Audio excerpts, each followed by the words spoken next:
In this video we are looking again at these. What is up everybody and welcome back to FORDY RUNS. Now firstly, do you like my shirt? I've worn it for a reason today because I wanted to brighten up this video because it could get a little bit sort of dull and depressing. Yeah, these have been a huge disappointment. So if you've not seen the first video we did on these shoes, the biggest takeaway, apart from them being unstable, was that the sizing was completely wrong for me. They aren't true to size. So I said I would go away and get the correct size, which is what I've done. I've sourced them from somewhere else, by the way, in terms of getting the other size. But I've tried them and I'm now at the point in which I've got to come back because these things are giving my legs some real problems. So before we get into the problems, quick recap of the shoe. £210 on the New Balance website, which has gone up from the £200 I paid for them when I got them from New Balance, but another story. Mesh upper, we've got a what's it load of Fuelcell midsole.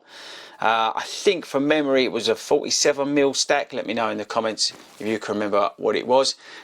We've got the Energy Arc carbon plate in here. Now if I do my finger test again, see that, the depth of it, because the Energy Arc, it sort of goes up, come down, so it's not like a normal plate which is sort of runs the length and then drops down under the toe to give you that spring.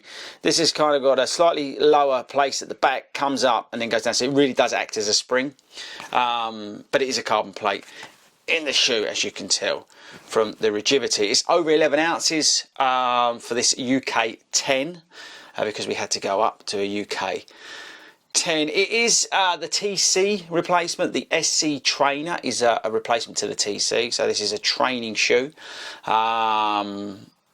But really, there's not much, you know, in terms of comparables versus the TC, other than it's got a load of fuel cell in it. We've got the strategically placed bits of rubber on the outsole, and that is probably about it. I have chewed up the fuel cell here, by the way. It's not going to come out. I've chewed up the fuel cell on the inside there already. Now, I've had limited runs, people, again in this shoe, and that's why I wanted to come back now. We're nowhere near 50 miles in the shoe, but I've had to stop running in it. Right, so let me know, did you get this shoe? How have you been getting on with it? Because I've had to stop running in it. It's given me considerable discomfort on my left leg on the inside muscle. It's not got to the point where I'm lame, but it's getting close to that in terms of keep trying the shoe, and it's just not working. Every time after I run in it, I get the pain on the inside of my left leg. Now that is a problem if you do have any pronation issues, and I mean slight pronation issues, I think are going to show up in this shoe, which is really annoying because on paper it makes sense. Big load of fuel cell, carbon plate, yeah, works. But it is really, really, I wouldn't say it's necessarily unstable, but there's obviously, there's what's the best way? There's inherent issues within the fuel cell collapsing on certain ways. So if you do have pronation problems, the fuel cell's not doing anything to compensate it, and despite the plate, it's not ironing it out. And that's the thing. I thought this shoe with the plate would iron out the instability, and it's not.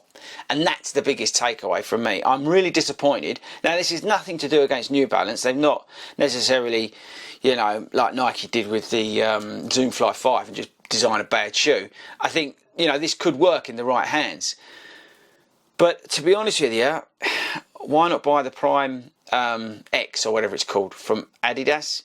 Because that probably is going to give you just the same here, but in a better package.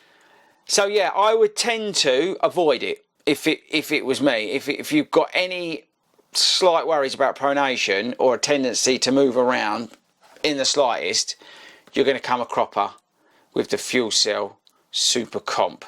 Yeah, it's disappointing. It's an expensive shoe at £210, so that's why again I wanted to come back. Despite not putting, you know, let's say proper miles through it now, I've had to stop running in it, and that's the issue, and that's why I wanted to share it with you. So there we go. New Balance Fuelcell SC Trainer doesn't fit true to size, is the wrong price, and it's got some stability issues.